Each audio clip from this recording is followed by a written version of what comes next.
بەڵێ بیسەرانی خۆشەویست لەسەر شەپۆلی 94.3 وەکو چارشەمەیەکی تر ئەمڕۆژ لە خزمەتتان داین بۆ وەڵامدانەوەی بەشێک لەو پرسیارانەی ئێوە بۆ ئێمە دەنێرن سەبارەت بە ڤایرۆسی کۆرۆنا و بۆ ئەمڕۆ دکتۆر دەشتی عەباس بەستانی سەرۆکی بەشی هەناو لە نەخۆشخانەی ڕزگاریمان لەگەڵدا دەبێتن بۆ وەڵامدانەوەی بەشێک لەو پرسیارانە. دکتۆر سەرەتا زۆر سوپاس بۆ ئەو دەرفەتەی کە بە ئێمەت بەخشی و بەو پرسیارە دەست پێ بکەین. دکتۆر، زۆر وڵات لە سەرەتای هاتنی ڤایرۆسی کۆرۆنا بارودۆخیان باش بوو وەکو رووسیا، تورکیا، بەڵام لەم دوو هەفتەی دوایی بارودۆخی ئەو وڵاتانەش خراپ بوو. دکتۆر، هۆکار چی بوو بەڕای ئێوە؟ بەناوی خۆی بەخشەبان سوپاس بۆ گوێگرانی رادیۆی سەلام و سوپاس جەنابیشت بۆ ئەو قابلەیە. لە ڕاستیدا یعنی دووشتی جیاوازن. تورکیا یعنی درەنگ بەخۆکەوت، بەڵام لە مانگی سێەوە لەو بە نەخۆشیە دەناڵێنی و ڕۆژانە یعنی نزیکی 1000 کەس توور دەبن و بۆ سێ مانگەی ژمارەی تووشبووانی گەیشتە یعنی 140 زیاتر لە 140,000 کەس و ژمارەی مردوانی 4,000 کەسە. بەڵام رووسیا یعنی درەنگتر بڵاوەوە ڕاستە، یعنی ئەمە نابێ یعنی مقارنەی رووسیا و تورکیا بکەین. زیاتر دکتۆر، سووریا ئەوە رووسیا ساردترە لە تورکیا، لێ یعنی سەرما ماوە لەوێن دەوێت. تورکیا لە نهایەتی کێربی کۆرۆنادایە، بەڵام رووسیا هێشتا لە ناوەندی. بەڵێ، و یعنی زیاتر مەبەستم ئەو وڵاتانە بوونەوانەی وەکو رووسیا کە بەم دوایە شەپۆلی کۆرۆنا بۆ وڵاتی ئەوانیش چۆ و زۆر بە گەورەی بڵاو بووەوە. یعنی بەڕای ئێوە هۆکارەکان چین؟ ڕێکاری پێویستە گیرای نەبەر یانیش چه هۆکارێکی تر هەیە؟ بڵاوبوونەوەی نەخۆشیەکە یعنی ماوەی 2-3 مانگ دەخایەنی، هەر وەکو بینیمان لە ئیران و لە سین 3-4 مانگی خایان، یعنی 12 و 1 بوو، مانگی 3 کەم بۆەوە. لای بە 3 و 4 یعنی مانگی 1 نەخۆشوانە بوو، مانگی 2 حالەتدا بوو، 2 3 و 4 پێنج کەم دەبتەوە. یعنی ئەو مەوزەیە مەوزەی یعنی نهایەتی زستان و بدایەتی وەرزی بەهار، ئەو 3 مانگە نەخۆشیەکە بڵاو دەبتەوە و مەوزەکە 3 مانگ دەخایەنێ، مانگی چارەم کەم دەبتەوە. بەڵێ، دکتۆر دەشتی یەکێکی تر لەو پرسیارانەی کە بۆ ئێمە هاتووە دەڵێتن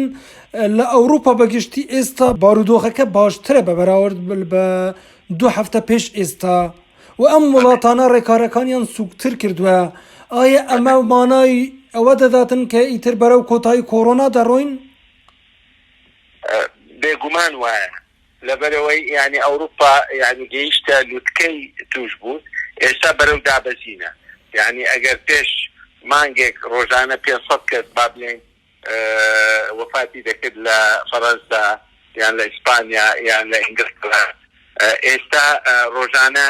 40-50 کەس ئەوە دەکاتن وفات دەکات بە ئەوی کۆرۆناوە.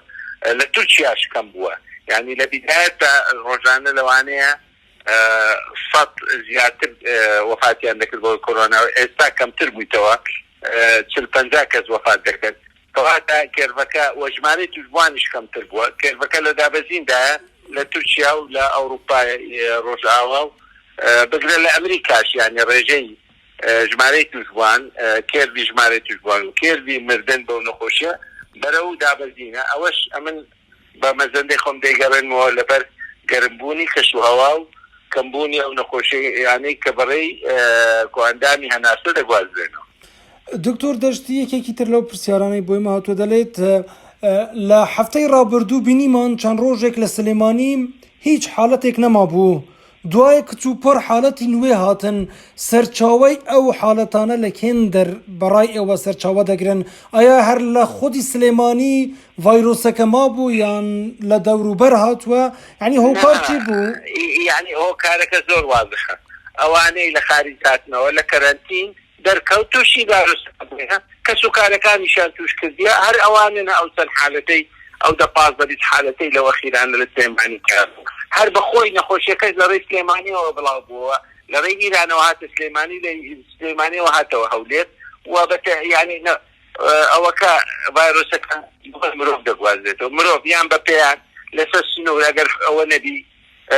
یعنی بە قاچاق بێ نەخۆشی دەین تا عێراق ئەگە بە سیارە بە قاچاق بێ نەخۆش دێتە ئەگە بە تیارێک کەرەنتین نەکرێ نەخۆش دێتە عێراق دێتە هەولێر دێتە سلێمانی دێتە دۆک یعنی ئەوە شتەکان دیارە زۆر ئەمە وەلەوە وتمان سنوور بگرن ئەوانەی لە خارج دێن بە تیارە کەرەنتین بکەن هیچ مشکلەمان نابێ خۆ ڤایرۆس هەڵناقڵێ لە وەکو ئاو لەژێر ئەوە بە مرۆڤ یعنی لە شەمشەمە کۆرەوە گوازایتەوە مرۆڤ ئەو ڤایرۆسە کۆڤید 19 لە مرۆڤیشەوە لەو مرۆڤ دەگوازێتەوە ئەگەر پێکەوتن نەبی لە بینی ئەوانەی دێن لە خارج ئەوانە 14 ڕۆژ کەرەنتین نەکرێن بێگومان نەخۆشیەکە بڵۆتەبووە لە کوردستان بەس خۆشبەختانە الحەمدلله ئەمە زوو بەخۆکەوتین و زوو مەوزوعی کەرەنتینەوانەی لە ئێران دێن لە تورکیا دێن بە تیارە دێن ئەوانەی لە ئەوروپا هاتبوونە سلێمانی هەر ئەوانە لەو مەوزەی دووەمیشیان دروست کرد وەلو مەوزە حساب نییە چونکە ئەوە یعنی چەند کەسێکن و زوو ڕێی لێگیرا و کۆنتڕۆل کراوە دکتۆر دەشتی وەکو کۆتاییم پرسیارێکێکی تر لەو پرسیارانەی کە بۆ ئێمە هاتووە دەڵێتن ئەمڕۆ دووبارە بەرپرسانی کارتی تەندروستی ئاماژەیان بەوەدا کە دوور نییە شەپۆلی دووەمی کۆرۆنا ڕوو لە هەرێمی کوردستان بەگشتی بکاتن تەنها سلێمانینە حتا پارێزگاکانی تریش وەکو بڵێن شارەکانی تریش مەبەستیان چی بوو دکتۆر ینی لە حالەتێکدا حالەتی نوێ بۆ نمونە لە دهۆک نییە لە هەولێر بارودۆخەکە باشە حالەت لە دهۆک نەبی ئەگەر حدود نەکەوە لە چێ ڤایرۆسەکە بێ حالەت لە بەغدا هەر زۆرە ئێستا ئەگەر حدودی لەگە بەغدا بکەوە کەرەنتین نەبی لە بینی بەغدا و هەولێر یان کەرکووک و هەولێر مووسڵ و دهۆک بێگومان نەخۆشیەکە بڵاو دەبتەوە بەس ئەگەر لە تو کەرەنتینت کرد 14 ڕۆژ نەخۆشیەکە ناگوازرێتەوە یعنی شتەکە دیارە زانستی پزیشکی ئەساسەکانی دیارە ئەو ڤایرۆسە تەنها و تەنها مرۆڤ دەیگوازێتەوە ئەو مرۆڤەی لە دەرەوە دێت کەرەنتین بکرێ بڵاو نابتەوە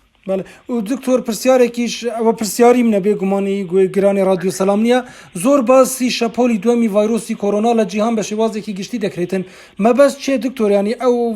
شەپۆلی دووەم نییە لە رووسیا بڵاو نەبووەوە ئێستا بڵاو دەبتەوە هێشتا ساردە لە رووسیا پلەی گەرمان لە بینی 10-15 بەخۆی ڤایرۆسەکە لە بینی پلەی گەرمای 2 هەتا 17 باش بڵاو دەبتەوە کە ئەوە دەکا وەرزی کۆتایی زستان و بیدایەتی بەخار و لە بەرازیلیش بڵاوتەوە بەرازیل حساب کە ئێستا داخلی پاییز و زستان دەبن نەک وەکومە بەهار ئەوان بەشی خوارەوەی گۆی زەمینن لەوانەیە شەپۆلی دووەم ئەمە وتمان لە ئوسترالیا دەبی لە باشووری ئەفریقا دەبی لە ئەمریکا لاتینی دەبی و ئەوەش یعنی موازنەی ئەو شتە ڕوو دەدا ئێستا